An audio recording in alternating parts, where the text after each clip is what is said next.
Hello guys, কেমন আছো তোমরা সবাই? তো আপকামিং ড্রামা মাই ম্যারি ম্যারেজ একটি আনন্দময় পারিবারিক ড্রামা যা বিবাহের বিভিন্ন দিক তুলে ধরে, যা সকল প্রজন্মের কাছে সহানুভূতি ও হাসি এনে দেয়।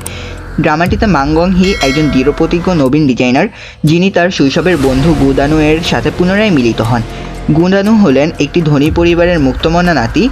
মাং গং হি জেসি ফ্যাশনের একজন নবীন ফ্যাশন ডিজাইনার। তিনি তার পেশাগত এবং প্রেম জীবনের জটিলতা কাটিয়ে উঠতে চেষ্টা করছেন। মাং গং হি তার মায়ের দৃঢ় আত্মা এবং বাবার ক্রিয়াশক্তির উত্তরাধিকার সূত্র পেয়েছেন, যার ফলে তিনি যে কোনো পরিস্থিতিতেই টিকে থাকার সক্ষমতা রাখেন। এমনকি যদি তিনি একটি নির্জন দ্বীপেও আটকা পড়েন, তবুও তিনি টিকে থাকতে পারবেন। তার একটি বড় ভাই রয়েছে, যার মধ্যেও সমানভাবে দৃঢ়তা রয়েছে।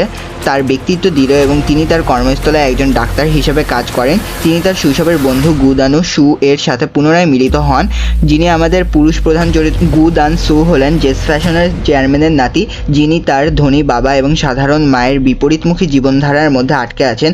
এই নিরুদ্বেগ জীবন কাটানোর পর বিদেশ থেকে তিনি তার পরিবারের অনুরোধে কোরিয়ায় ফিরে আসেন। তাকে জেস ফ্যাশনের উত্তরসূরি হিসেবে প্রস্তুত করার জন্য তার চরিত্রটি পরিবারের প্রত্যাশার সাথে সংগ্রাম করে, কিন্তু ধীরে ধীরে তার মানসিক পরিপক্কতা এবং সম্পর্কের বিকাশ ঘটে। সাকান লি, ইয়ান্দু পার্ক, তাম হেই এবং লিওন হিয়াং প্রধান ভূমিকায় অভিনয় করেছেন। এটি KBS 1-এ 7ই অক্টোবর প্রিমিয়ার হতে চলেছে এবং প্রতি সোমবার থেকে শুক্রবার পর্যন্ত প্রচারিত হবে।